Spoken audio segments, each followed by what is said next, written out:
Ryan Eisler ir Douglas Fry knyga pavadinimu Nurturing Our Humanity – How Domination and Partnership Shape Our Brains, Lives and Future.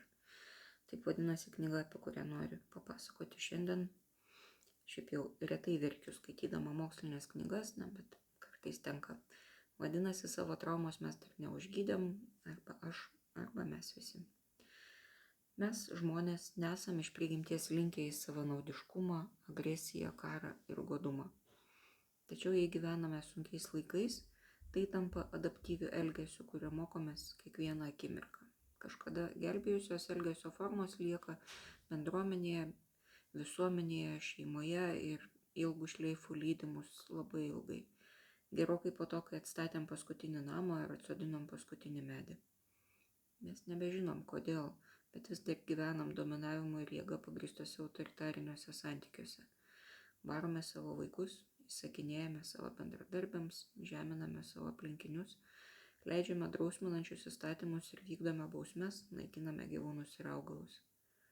Ir toliau auginame vaikus, kurie mokosi dominuoti. Agresijos pasekmes gydo daug kartų. Tai nėra vieno trumpo greito sprendimo klausimas. Gyvenant taikoje ir ramybėje įsivyrauja meilė, supratimu, tolerancija, bendradarbiavimu, partnerystė pagrįsti santykiai. Ir čia visai nemenkai kyšo Marijos Gimbutienės darbo ausis. Ne, tai nėra hipiškos svajonės. Nuo seniausių matriarchalinių genčių iki modernios skandinaviškos visuomenės turim daug pavyzdžių, kai tai veikia ir tai veikia puikiai. Nors virsmas būna lydimas įvairių protestų, bet jis vis tiek įvyksta. Taika ir meilė laimi, nes jį yra palankesnė santvarka, nes jį nekovoja.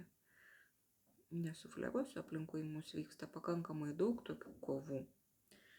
Galvoju, kad rinksiuos žiūrėti jas kaip į visuomenės gijimo ženklą. Mes, žmonėje, galim išlikti, jeigu mums pavyks dėmesingai, nuosekliai siekti bendrystės ir taip pagyti nuo šimtmečių karų. Ryan Eisler ir Douglas Fry knyga Nurturing Our Humanity – How Domination and Partnership Shape Our Brains, Lives and Future. Tokia yra knyga, kurią noriu šiandien pasiūlyti.